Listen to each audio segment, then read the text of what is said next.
some. Maybe.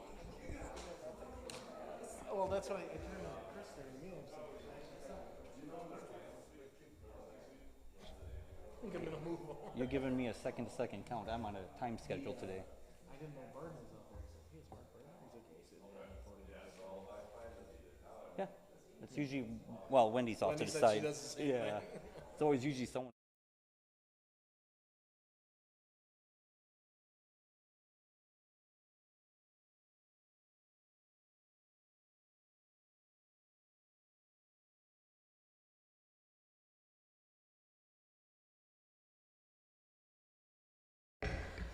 Okay, it is September 27, 2023. It is 5 p.m. for the Common Council meeting. This is our second budget hearing. Clerk, please take the roll call. Oh, no. And please mute whoever that is. Tom Kelly, Stephen Jopek. Here. Eileen Daniel, Carrie Mikulowski, Here. Gerald Anderson. He's here. Here. Thomas Barnett, David Holt, Leanne Felton. Here. 4. So we do have 4 people, which is not quorum, but we are not conducting any business. So we can move on. Moving on to the Pledge of Allegiance. I pledge allegiance to the flag of the United States of America and to the republic for which it stands, one nation, under God, indivisible, with liberty and justice for all. Okay, moving on to number 4, public comment. Does anyone have any public comment? Okay, I'm not seeing that. Moving on to number 5, new business. 5A, discuss 2024 budget. Refer to our city administrator, Patrick. Hello. And I'm going to refer to our finance director, Wendy Bixby, to lead this tonight. Okay, so in our packet tonight, we were going to go over the airport, library, clerk, public safety, and the street departments.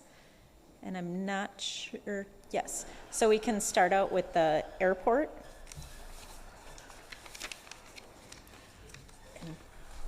And the squeaking you may hear is just the building doing road construction outside. So don't worry, we hear it every day. Matthew, would you like to present the airport budget?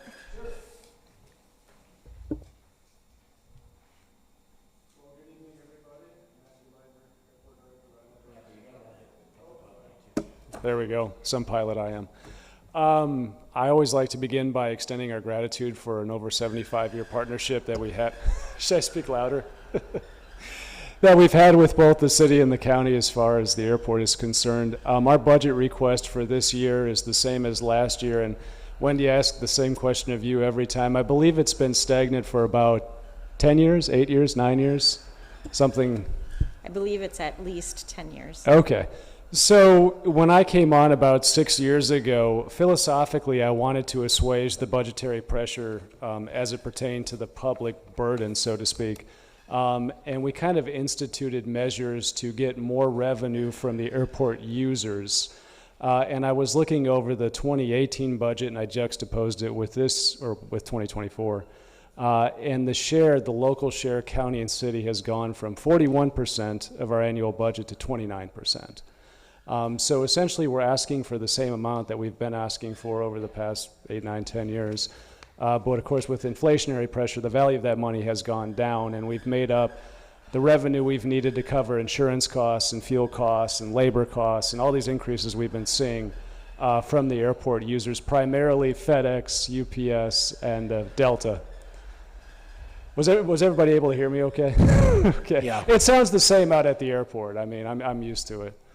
So, I always begin kind of at 30,000 feet, and then if you want to go down further with any specific questions, I'd be happy to provide that information. The only question I have is on your expense side. You got personal compensation or personnel and benefits Yes. going from 361 to 745. Is that just expansion of services, so you need more personnel, or? Mr. Mayor, I believe you're looking at a 6-month tally. Oh, you're correct, sorry. Then I have no questions. I don't know if Mr. Anderson has any. But yeah, I mean, that'd be great. It's double my salary. If we could, Well, it would be, yes. if you're okay with that. Well, I don't think anyone has any questions, so. So like a lot of these, like you said, a lot of it's due to inflation, just like looking at the terminal rental from 215 up to 316. Is that just inflationary procedure, or is there something more that's needed there? Well, I got to admit, so our next airline contract is coming up in February, and we've seen a real rise in market demand. And that amount as proffered to the potential carriers was accepted by them. So really what I'm doing is I'm asking them for a lot more money because we're going to have to make up, of course, with fuel and insurance and compensation, especially my own. I'm kidding. we're going to have to find a lot more revenue, or we project we're going to have to find a lot more revenue, and it's coming from them. So basically, I went to them and said, okay, the cost of liquid de-icing is going up, the cost of wash sand, of fuel, of everything. And they said, yeah, that's fine. We're certainly making enough money there to pay that much for the terminal. So a little bit of good news, I would argue from there. But yes, I mean, that's just me forecasting that we're going to need that money and them willing to pay it, if that answers your question. You're welcome. Okay, not seeing any questions. Thank you so much. Guessing, when do you want to move on to library, or? Yes.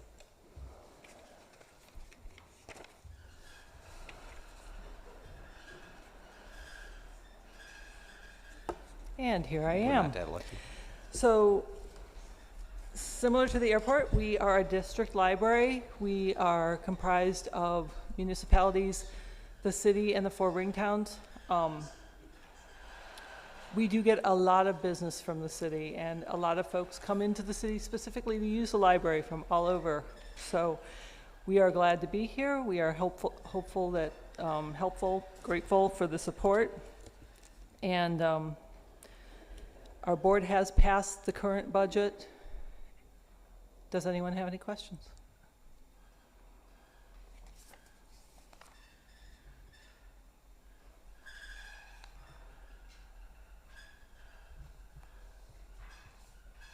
I think something more specific to the city of Rhinelander is if you turn to the page that says municipality shares for the library budget, it looks like the spreadsheet. In the middle of the bottom, that's where it breaks down the distribution of what the district cost is that the library will take from the district members. And you can see that the Rhinelander share is increasing this year by $23,000. But that $304,055, that is the share that the city will contribute to the library. And then the rest of that $824,000 is made up from the other townships.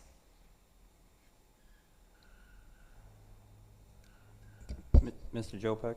Just for my own personal clarification, to understand it all. So on the front page, it mentions the budget increase percentage of 1.25%. And so that municipality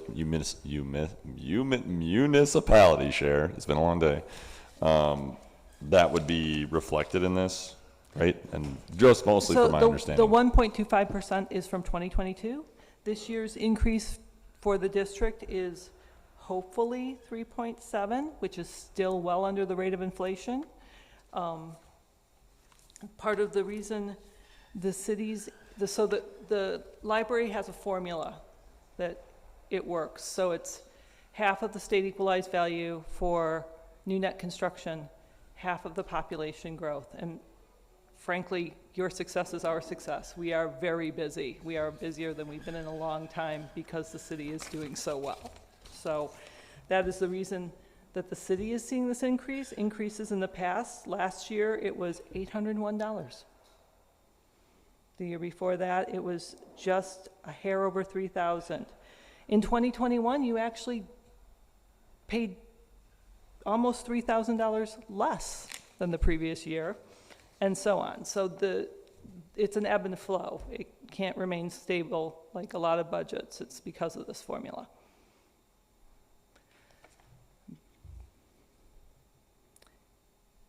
Does anybody have any other questions? Oh, thank you so much. Thank you. Okay, now it looks like we're moving on to the clerk's budget. I don't know if that's something you, Wendy, or if you, Austin, want to speak to? All right. So for the clerk's budget, I'm just going to jump into a few of the different numbers that you might notice some changes. For example, here, looking at our weights and measures budget, the difference between this year and last year, it has gone up in price, but that is because the state has raised their contracted rate to do so, so we are just matching that. You can see the under maintenance agreement, it went down slightly. That's just because we went with different printers that were cheaper than what they were previously, so that's reflected in that change. For travel and training, we used to have a conference that we would go to called the Clerks Institute. That used to be done in person, so there would be hotel stays, per diems, and of sort for that. Now that's moved completely virtual going forward. So that has allowed our training budget to go down, but it also allows us to allow both myself and our deputy clerk, Mariah, to attend the WMCA, the Wisconsin Municipal Clerk Association Conference, where we get tons of really, really valuable training, get to meet with vendors, get to meet with the election commission. So we really benefit by being able to go to that as well as other election trainings.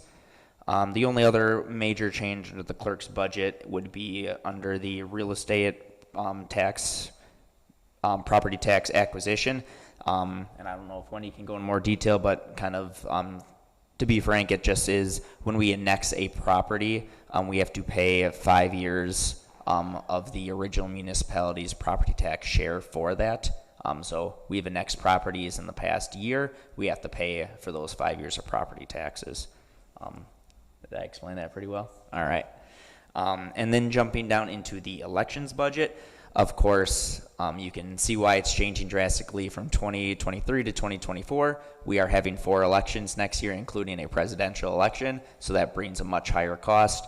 So you can see that reflected in the salaries, overtime, office supplies, postage, all that sort of stuff. That is just because we are having 4 elections next year compared to the 2 this year, including a presidential election. The other major change for our elections budget is for minor equipment. The state is offering a grant to purchase visually impaired, handicap accessible, any sort of machinery or technology to make it easier for folks with disabilities to vote. What we are looking at purchasing is 2 dual screens that connect to our voting machine tabulators. It allows voters who are either visually impaired or hearing impaired to vote separately using that machine without that machine being taken up by that voter in the meantime while they're voting. With those machines right now, they would have to have sole access to that machine to use the visually impaired software in that machine. It does allow you to have the other voters to put their ballots into a little compartment in that voting machine. It's a locked compartment, but of course, especially nowadays, folks are a little wary of doing something that is different than what they've always usually done. So having this other screen will allow us to have those voters vote without interrupting everyone else's normal voting. The grant that we are offered from the state will cover up to $750. Each of these machines costs about $825. We need one for each of our voting machines, so it almost saves us 50%. So we'll be pursuing that grant, but we will be pursuing that next year, so that's why it's reflected in the budget. Any questions?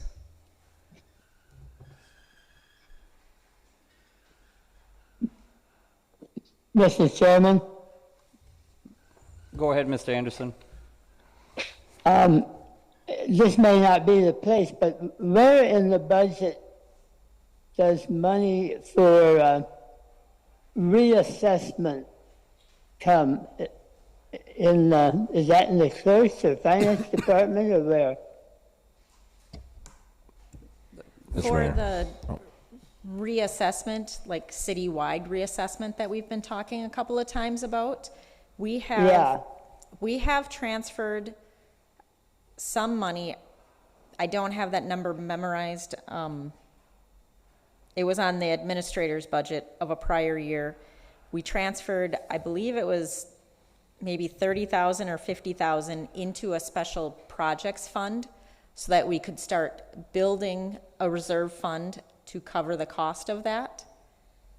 So it wouldn't, once we figure out how we are going to pay for the reassessment, I will code the revenue correctly so that it's in the one spot to cover the expenditures with that, like in the special revenue fund. Right now, it is not listed anywhere in the budget. Okay. All right, thank you. Any other questions regarding the clerk or elections budget? Okay, not seeing. Moving on to police department.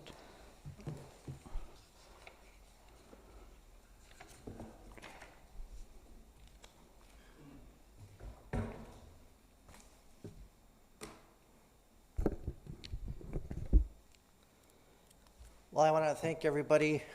This is the 7th year that I've been standing before you, and there's been a variety of different numbers that are present on a night like this, so I'm glad to see that we have at least 4 council members that are here to listen to our proposed budget request for 2024.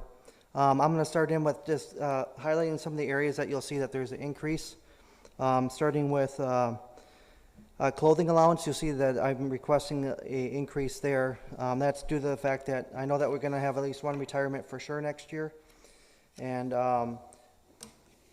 they also, under the union contract, their percent or their January 1st, 2024, they go from a $500 per year stipend to a $700 a year per stipend. So to have enough money to cover that in the vacancies that we may have. So there's an increase there. Professional services went up 2,000, and bulk of that is for the fact that as Josh and I, Captain Camilleri and I lead the police department, we look for ways to keep our staff healthy. This can be, in December I'll be starting my 34th year in law enforcement, so it takes a toll. And how do we keep our men and women that wear the badge healthy during their 25, 30-year career? So this year, Captain Camilleri did a lot of research, and we found a vendor out of Wausau that will come and do, once a year, they'll do a mental health check-in with our staff. And they'll basically, it's a short interview to see how they're doing, if there's anything they need to talk about. Most employees, I would imagine, would say, will show up, say, I'm good, thanks very much, and leave. But there might be some employees who might need some additional time talking to somebody. This is a very stressful job, and when the employees are having difficult times, whether it's in the home front, it comes to work. If it's in the work front, it goes home. So again, Captain Camilleri and I built this budget, we looked at ways to try to make our staff healthier. So that's one of the ways, and it's with a slight increase for that vendor. The next one down, you'll see legal fees. That continues to increase as the subcontract with our city attorney that we have is probably the best price we can find for legal services. There's just so much more legal services needed, whether that's, for one thing, citations that are issued, ordinance citations, traffic citations. More people are at least contesting it or wanting to try to make a deal, so that takes attorney time to meet with those, return phone calls, to review reports before he makes any decisions, whether or not he should move forward with any type of deal. He has to look at the police report, so there's a lot of behind the work before there's even any type of real work in the courtroom. That becomes very expensive as the more ordinance citations that we write. There are some things that we no longer arrest people for. We write ordinance citations, it just becomes that much more burden on our city attorney. So that's why there's a request in raise there. The next big area I think you'll see is jumping down to fuel. it's absolutely incredible, the fuel prices that we're paying, and we get a significant discount. I believe most of the city fleet is on with Quick Trip, and we get a discounted off the pump price, but it's still, forever we budgeted for $3 a gallon. We haven't seen $3 a gallon in several years. So we raised our budget last year, and again this year we're gonna fall short on the meeting that goal mark because of the steadily high price that we're paying for gas. I know there's ideas out there how to reduce that at a much higher level than the city of Islander, but something has to give. It affects every budget here. It affects, you heard Matt talk about at the airport, I'm sure at DBW, all the vehicles that the city owns. So again, we're asking for an increase there so that we're not find ourselves in December and we can't cover that expense when it comes to our fuel. Other than that, there's not a significantly huge increase in other areas. Again, the unknowns for us, for me, I've not officially heard yet, is, insurance, what is that going to cost? How is that going to play out? Union contract and the wages built into that. I will just say that in my 7 years presenting a budget, I always end, prior to getting into the K-9 or the DARE budget, that the Islander Police Department does what it does with a staffing of 17 sworn officers. That is the same staffing number that was in January 1st, 1969. The society has definitely changed by then. The city of Islander has changed dramatically by then. The amount of traffic that we have daily that we're dealing with is substantial, as we're the county hub and the center, the county seat. The types of calls that we deal with are much longer, much more in depth. Mental health call, you're talking 2, 3, 4 hours. When I first started, you could do a mental health call on your own. You're the officer, you had the call to decide whether or not somebody needed to be put on a Chapter 51 hold or not. Now there's a whole procedure we have to go through, and it takes the officer's decision making right out of the window and it puts it on another entity, but all that takes time. So the unfortunate part is that when we're dealing with a mental health call, a OWI, a domestic, and a lot of times we have 4 crews of 3. If we have somebody on vacation and someone's sick or someone's bumped, we bump that third person down to a different shift to cover a vacancy there, which I have the right to in the union contract. We often will have the city of Islander with no street patrol. And as the chief, I will tell you, the one thing that I can do to make our community the safest is to have a vibrant patrol division. When officers are out there running radar, doing equipment violations, not necessarily writing tickets, but getting people to slow down, it makes walkability safer. It makes the officers make a traffic stop. You see who's in the car with who. You walk up, you see burglary tools in the back seat. You have a lot of intelligence that you gather by patrolling and keeping your community safe by having a vibrant patrol division.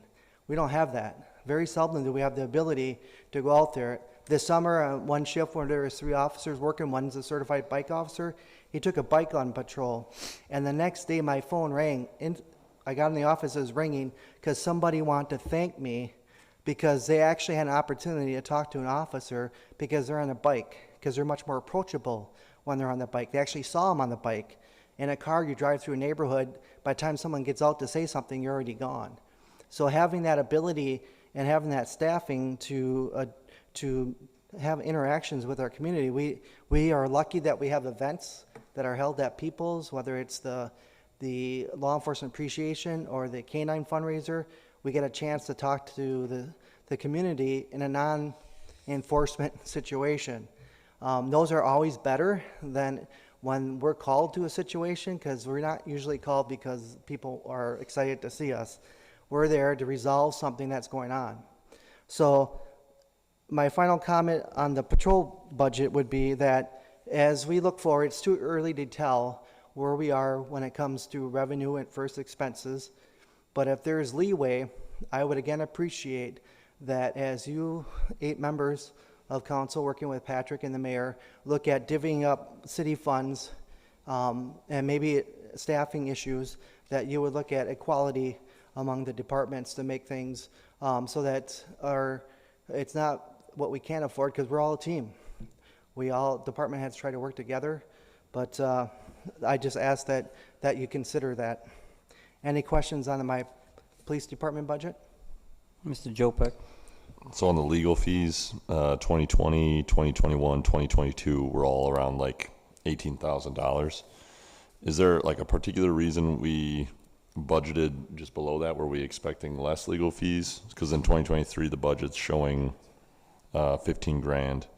And so I'm just curious, was there just a projection where we were hoping for less and it just didn't work out, or? Yeah, and I think there's, I think also as we get more active in the inspection department, and some citations are written by my department. So maybe some of that coding is done to my department more because of the citation issued by an officer. So we also see more of the situations where if there is a criminal arrest, the DA, the district attorney's office, will make a determination not to pursue a criminal charge. So they will ask an officer of the police department to reduce it to a city ordinance citation. Most of those, thank goodness, are part of the deal. Hey, we're not going to charge you with a crime, but you will get this citation that you need to pay. So it depends on. We have written more traffic citations this year, so that again, more OWIs, and that becomes, those are labor intensive for both us and for the attorney. As far as travel and training, I mean, just looking at the history on this, it's pretty regularly over 15,000, just barely, sometimes more. Do you feel that your officers are receiving continual training that is suitable and preparing them and keeping them? I know you mentioned being cared for mentally. As far as their training goes, do you feel like that budget is matching what you need, or is that just like that's what you're putting there just to, you're trying to compromise? We work within that budget amount. Last year, or this year, 2023, some of that budget amount was directly geared towards educating my officers on health and wealth and safety. So we utilize that in different ways. The state of Wisconsin requires us to get 24 hours of mandated in-service training every year. Part of that is we are required to shoot our firearms through a qualification course every year. Every other year, we're required to do a driving course. And then the other training is made up of, we do department training, whether that's scenario-based training. It could be specialized training for the detectives. It could be getting all new officers through. There's a regimen of training that we like to get new officers through when it comes to interviewing people, recognizing impaired drivers, also the drug-related stuff. So there's a variety of trainings that our officers go to, and that also covers my civilian support staff that go to a conference a year, the Crime Information Bureau conference. So ideally, would I like more? Of course, I'm not going to say no, but we have made that work, and to make that mandate of 24 hours every year. And the state's so nice, they give us $160 per officer per year to make that happen, which is not even close to what it cost. And during COVID, there was the training and standards relaxed their in-person training hours to allow for more video-based or Zoom or online training. They're becoming more strict on that again, making it more department organized training with a certified instructor, which we have, or go to a conference or a training facility sponsored by somebody who's certified.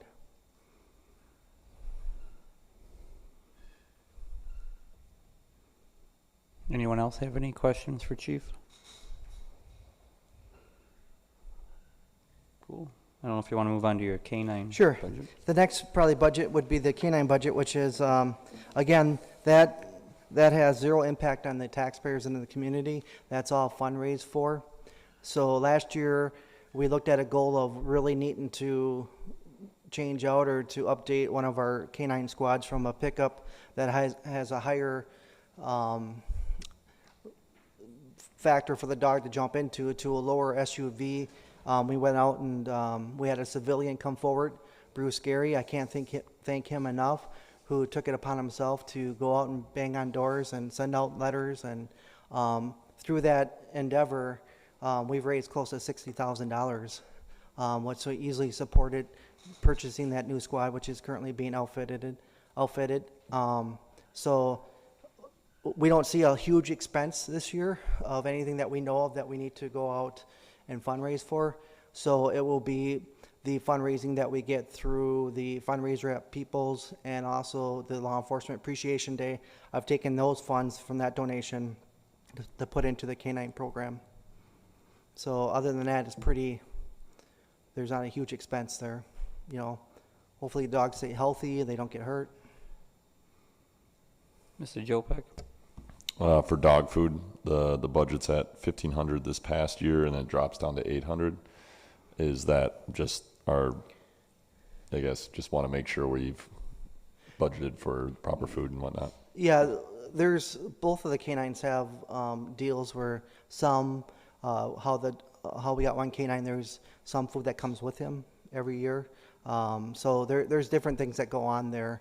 And so that, again, our fund balance in that account is really high. So I'm not concerned if we do run over. Unlike the requesting donations on other parts of the police, you throw a dog and pocketbooks come open. And there are cute dogs. Not much, but. Any other questions? Otherwise, the last and final budget is my DARE budget, which is a leftover budget when I did have a DARE officer. This is something that I go back and forth with about. I tried really hard a couple years ago to reinstitute getting a DARE officer. You can't get that training in Wisconsin. It has to be in North Dakota at a military base, kind of. And so it's free, but it's extremely hard to get into because it's free. And every time I try to talk to the Wisconsin coordinator of the DARE program, it's like talking to thin air. So I think the whole program is not nearly as organized as it was 10, 15 years ago. So what we've decided to take this fund amount to, as Wendy would like to see us burn down. So what we've done is we have engaged in some training. I offered up the Zion. We do it at Nativity, where Detective Kyle Parrish will go in, do some about a month-long, 1-hour presentation on basically drug awareness and stuff like that. And then at the end of the time that he spends with the kids, we use this account to buy pizza for the kids. So that, again, it's a great opportunity, again, in us in a situation where we're not in an enforcement situation. We get to deal with the kids, get them to understand, because if they're watching TV and there's bad things being said about police, it's hard for them to tell what kind of police. They just know police. So whatever we can do to help them reflect positively on the community and that they live in, and that the quality of officers, and to have that personal relationship that behind the uniform, we're still just a person. We're a parent. We're a member of the community. So those are great opportunities for us.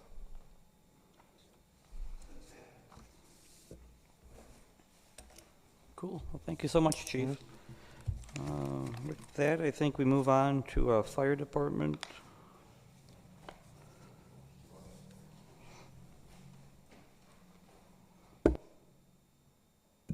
I think Justin just told a short joke over here about me.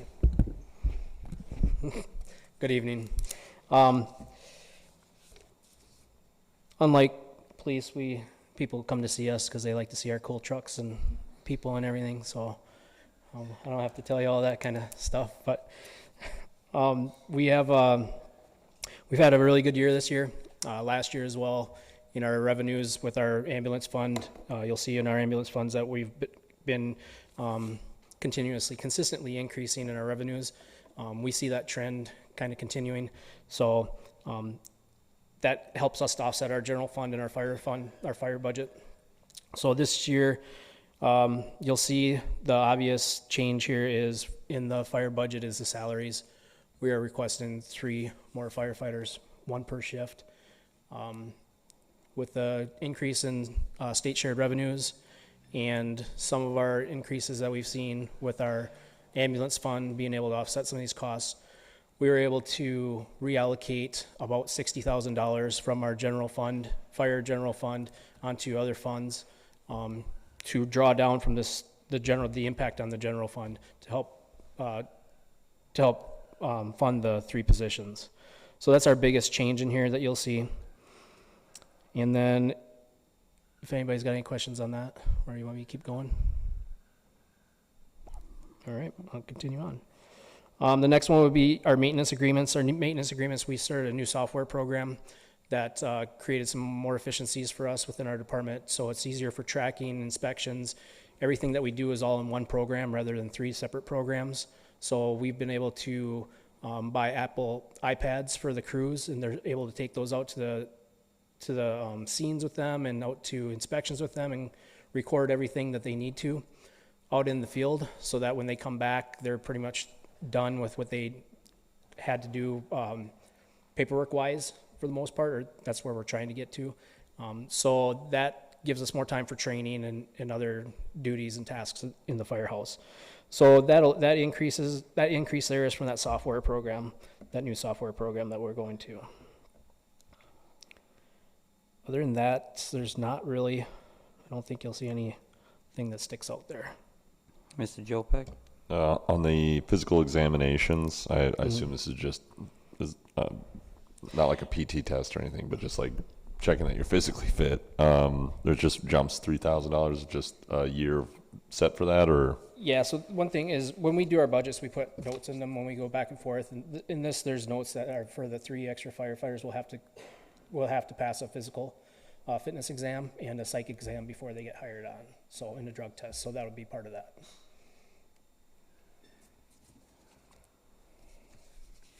Okay, if you want to move on to ambulance. All right, our ambulance fund, like I said, we're trending in the right direction with our ambulance fund. Part of it is we're doing much better on our billing piece of it, and we are in the top 7% in the state of reimbursement funds for our ambulance fees. So which means that a lot of our bad debt that's out there, our contractual allowances, we are getting more revenues back from that than most in the state are. So that's a good thing for us. That's it's really positive news for our people. It's an ode to our folks of getting in there, doing their reports correctly, and then getting the billing out and getting it back and having people actually pay their bills. So that's a big thing for us, big change. So by us doing that, the general fund doesn't have to subsidize the ambulance fund so much anymore. This year we'll have to, for some amount, to help cover with salaries for the 3 extra firefighters. But with some other things that are coming, the Medicaid increase at the federal rate next year, and the way our fees are working and everything, they're working the way we were supposed to. They were supposed to. We increased our fees on January 1st of this year, so those are helping out for cost recovery in that. So I think we'll continue to see some good trends here. Our maintenance agreements in this one went up as well. Our cot and our life packs, which are our heart monitors, have gone up for our maintenance agreements. This also includes a maintenance agreement for a CAD system interface with dispatch. So the CAD interface with dispatch is when we get dispatched out and dispatch puts all their notes and everything into the system, it automatically transfers into that new software program that we bought. So that saves us time on bringing information into the program manually. Instead, it automatically loads in the program. It also gives us a mapping, a GIS system for while we do our inspections and responding and everything like that. So that'll be an interface that we have to build into this firehouse program. So that's an increase in that. And I don't think there's any real big surprises on there otherwise. Any questions? Okay, not seeing. Next would be hazmat. Hazmat.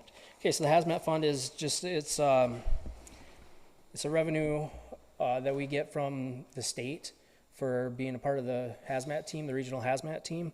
So we get about $16,775 a year. Every quarter we get paid out through Oneida County. They have the state contract, so they get paid by the state, and then they cut us a check every quarter. And then that goes straight into this account where the account gets spent on minor tools and equipment and stuff that has to do with hazmat response. So if we have a hazmat team response, anything, any salaries or pay or overtime or anything for those people comes out of this account here. So otherwise we spend, this money's on PPE and equipment like that. Any questions? Not seeing. Want to move on to fire dues? All right, the last one is the 2% dues, fire dues program. This is a new one that you guys probably haven't seen. It's kind of been it's been in the general fund in the past. We have been able to move that out of the general fund. This is to be used on fire prevention. It can be used on salaries for fire prevention. It can be used on fire suppression equipment and fire suppression tools and equipment. So it has to be tracked. We get audited on this every year, or we have to submit our numbers for it every year, and an internal audit comes in every 3 years from the state to make sure that we're spending these right.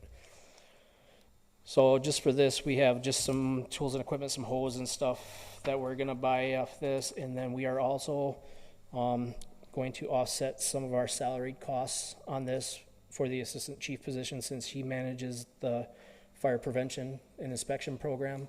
So there's about 300 and some odd hours of his salary are gonna come out of this account to help offset those 3 firefighters as well. Any questions on this budget? Okay. Moving on to inspections. I don't know if that would, Yep. okay, still you, Brian? Yep. So the inspections budget, it's a new one. We've been working really hard towards getting this program moving in the right direction, getting people certified to where they need to be. Ryan needs to take his HVAC certification. After he gets his HVAC certification, he'll be the commercial building inspector for the city. Until then, Tom still has to be the person for it. Ryan's taken on some of the inspections though, to kind of help start offsetting some of those costs from Tom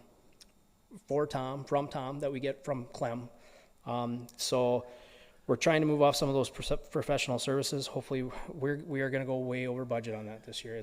There's just no way about it. It's just kind of the way that it all rolled out this year. Hopefully we can get people certified and qualified into the right positions to be able to have everything in-house with the inspections. So that would be commercial inspector, residential inspector, and then the residential inspector would also be our code enforcement officer. And then you have our building inspection administrative assistant, who doubles up as the zoning administrator right now as well. So she falls under this as well. Hopefully with some of the changes that we've made later this year, and we will make more this year as Ryan gets his certifications, we will be able to appreciate a little bit more in revenues with some of our plan reviews and stuff like that. There are revenues that we don't see right now. We have a program out there where the plan reviews go to a third party, and we get a 10% of that, of whatever they review back in revenues. So we'll be looking at that. That's not reflected in here right now, but that's something that will be an unbudgeted revenue for us. So hopefully we can get that to you here before the end of the year, so we can start on that right away at the beginning of the year, next year. It's just another revenue stream for us that will help with some of this cost recovery. Nothing else has really changed except for the IT licenses and the new software program that you guys approved. Thank you very much for that. We are going to start training on that program next month, and try to get that program completely in place before the end of this year, so that next year we can hit the ground running. So everybody will do all the training this year. Next year, that new program, everything will be online, so we'll streamline our service with all our permitting processes, our fees and payments, and hopefully that'll help us recoup some of our costs as well. And it'll help us with our scheduling, get to inspections much faster. Any questions? Okay.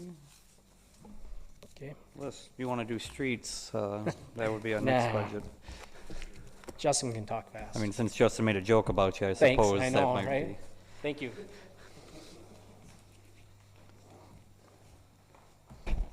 Good evening.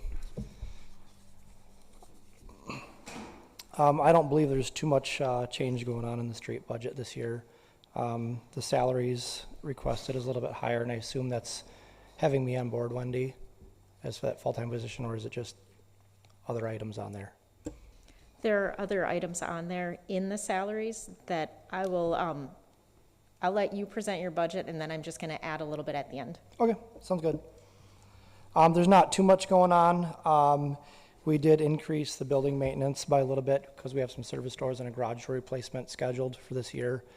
They've been due for a couple of years now, and that funding has been absorbed the last couple of years in other items. Also, our fuel cost is pretty going to be normal this year. I think we anticipated a couple years ago that the fuel prices were going to go up substantially, and you can see, like in 2020, what the fuel costs have gone up to, and at least we're kind of staying in that realm of not overspending that. There's a wood chipper on there at the bottom of the list if you guys look.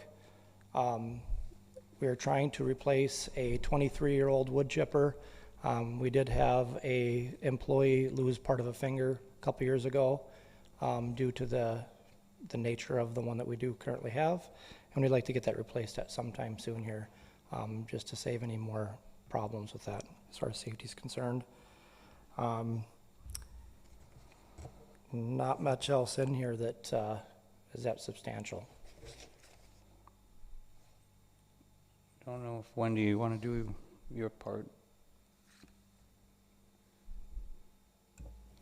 So I don't have a lot of comments about the street budget per se. What I just wanted to express was this is the first presentations of the budget, and we've talked about some additional positions in the fire department. In this presentation, there is one additional police officer on the police budget, 3 additional firefighters on the fire budget. For the fire budget, 82% is allocated to the fire budget and 18% is allocated to the ambulance budget. We also put 1 extra position in the street department and a very part-time temporary position to help with the sidewalk inventory inspection type thing. I think you mentioned that we might do this every 2 years, have somebody walk through. Yes, we're required by the state to inspect sidewalks, and it hasn't been done since 2016. Okay. So that's where that funding's going then. Okay, so we built those extra positions into this budget. However, we're still going to have to balance the budget. So this is not a guarantee that these positions are going to be staying in there.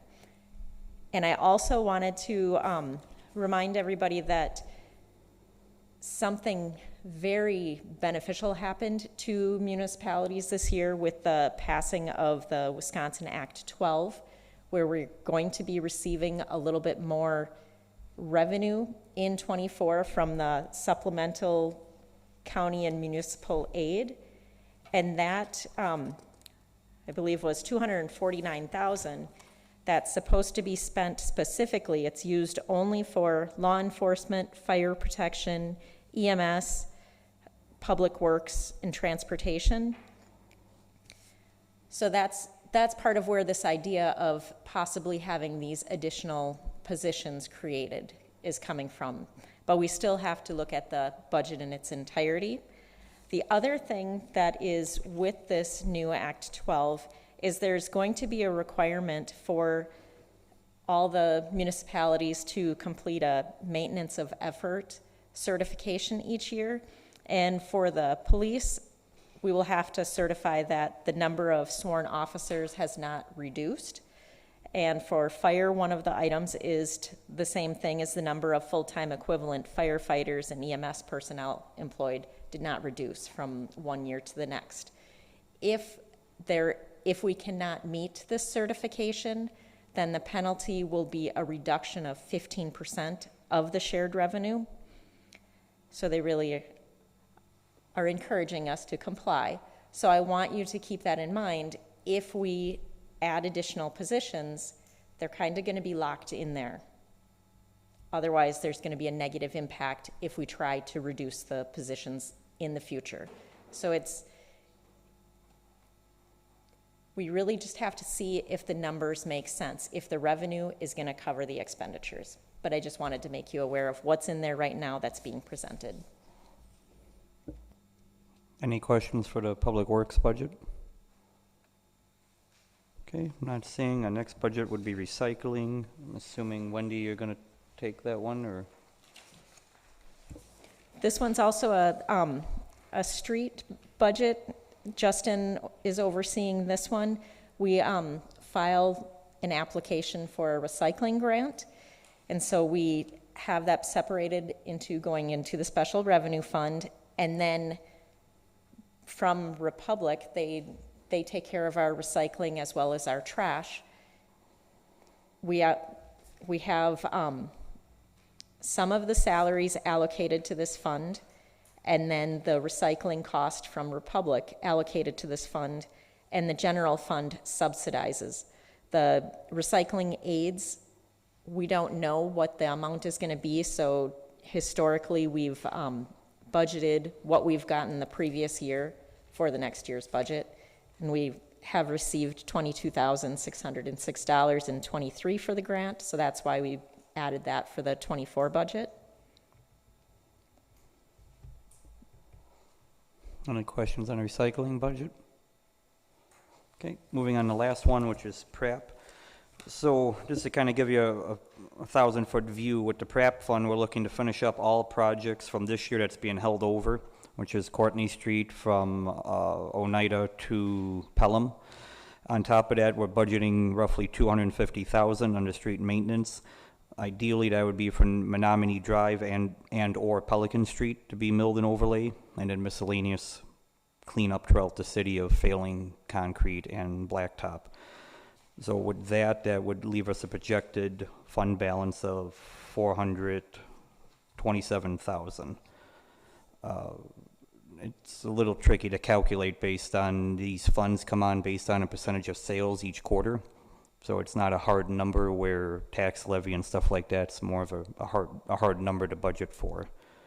I don't know if I'm missing anything there, Wendy, or? The only thing that I was going to add is this is a very beneficial fund for the city. We have been able to grow this fund and then do bigger projects with it. When it first started, we decided to take out a borrowing and repair several streets right away. That was in 2018. So from that, every year until 2028, we have principal and interest that we have to pay back of right around $240,000. So that's locked as an expenditure that we're going to have. And we have two main projects coming up that'll be, the construction is scheduled for 2026, that we'd like to build this fund back up to cover the local share of those. It's the West Kemp Bridge Street project and the Coolidge project. So that's why we were not expending too much in '24. We used this fund to help offset the Oneida Ave project. There's a Courtney Street that was not covered by the funding from the USDA or other sources of about $900,000. We're going to be spending about $150,000 this year, and then $750,000 of that will actually get paid out in '24. So that's why if you look at the transfer to the capital project fund, even though we budgeted $932,000, we're only using the $150,000 this year, and the remainder will happen next year. Mr. Jopek? And I might have missed the boat on this. Again, I'm always asking to learn myself. So we've been, along with like the West Kent Bridge and stuff, we've also talked about like the potential for well drilling and something, stuff like that in the future. Where does that fit into the budget as far as the potential to need to find a new well drilling site, et cetera? Water utilities. Okay, thanks. Yep. I was just making sure. It kind of reminded me of big projects down the road, and I just wanted to make sure I asked. Thank you. Okay, that would come to our last budget. If anyone doesn't have any questions, next regular council meeting would be October 9th at 6 p.m. It is 5:55, meeting adjourned.